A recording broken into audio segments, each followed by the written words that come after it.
మూల్యాంకనం చేసేటప్పుడు నిర్మాణాత్మక ఫార్మేటివ్ అనే పదానికి అర్థం అభ్యసనం కొరకు అంచనా, అసెస్మెంట్ ఫర్ లెర్నింగ్, అభ్యసనాన్ని అంచనా వేయడం, అసెస్మెంట్ ఆఫ్ లెర్నింగ్, అభ్యసనం ద్వారా జరిగే అంచనా, assessment by learning, assessment about learning, అభ్యసనంపై వివరించే అంచనా.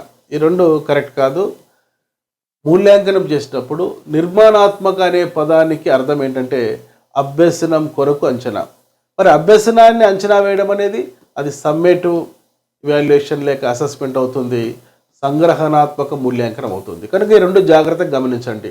ఫార్మేటివ్ ఇవాల్యుయేషన్ను అసెస్మెంట్ ఫర్ లెర్నింగ్తో పోల్చవచ్చు. షార్ట్కట్ ఏంటంటే ఫార్మేటివ్లో మొదటి 3 అక్షరాలు ఇక్కడ ఫర్ అనేటువంటి 3 అక్షరాలతో మరియు అసోసియేట్ చేసుకోండి. కనుక assessment for learning is formative, assessment of learning is summative.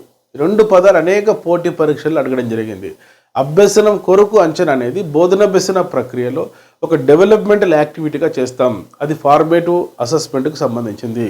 అభ్యసనాన్ని అంచనా వేయడం అనేది ఒక తుది ఫలితం తెలుసుకోవడం కోసం, గ్రేడ్స్ ఇవ్వడం కోసం, విద్యార్థిని పై తరగతికి పంపించడం కోసం, ఒక విద్యా సంవత్సరం పూర్తి అయిన తర్వాత, ఒక సబ్జెక్టును పూర్తి చేసిన తర్వాత, ఒక యూనిట్ను పూర్తి చేసిన తర్వాత నిర్వహించే మూల్యాంకనం సంగ్రహణాత్మక మూల్యాంకనం.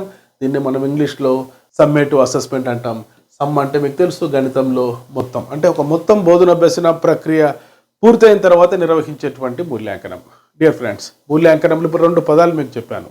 పెడగాజిలో అనేక సాంకేతిక పదాలు, టెక్నికల్ వర్డ్స్ ఉంటాయి. దాదాపుగా ఒక 500కు పైగా పదాలు ఉంటాయి. కనుక పెడగాజీ సైకాలజీ ఎప్పుడు కూడా కంఠస్థ విధానంలో అర్థం లేకుండా బట్టి పద్ధతిలో నేర్చుకోవద్దు. ప్రతి పదాన్ని మనం జాగ్రత్తగా అవగాహన చేసుకోవాలి. పదానికి మరొక పదానికి మధ్య ఉండే సంబంధాలు, పదానికి మరొక పదానికి మధ్య ఉండే పోలికలు, తేడాలు తెలుసుకుంటూ విశ్లేషణాత్మకంగా సైకాలజీ, పెడగాజీ నేర్చుకోవాలి. ఇలా నేర్చుకోవాలంటే వెంటనే డాక్టర్ మోజస్ ఎమిలీ అకాడమీ అనే మా యూట్యూబ్ ఛానల్ని మీరు సబ్స్క్రైబ్ చేసుకోండి. గతంలో నేను అప్లోడ్ చేసిన వీడియోస్ను, షార్ట్స్ను తప్పనిసరిగా చూడండి.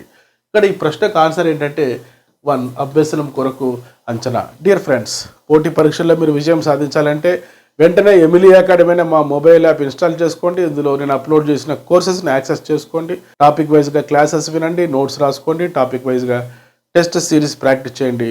తప్పనిసరిగా మీరు మంచి నాలెడ్జ్ సాధిస్తారు. ఆ నాలెడ్జ్తో మీరు జాబ్ కూడా సాధిస్తారు. మీరు భవిష్యత్తులో సక్సెస్ సాధించాలని కోరుకుంటూ మీ doctor Moses, Emily academy, Hyderabad. Play స్టోర్లో ఎమిలీ అకాడమీ అని టైప్ చేసి నేడే యాప్ డౌన్లోడ్ చేసుకోండి. All the best.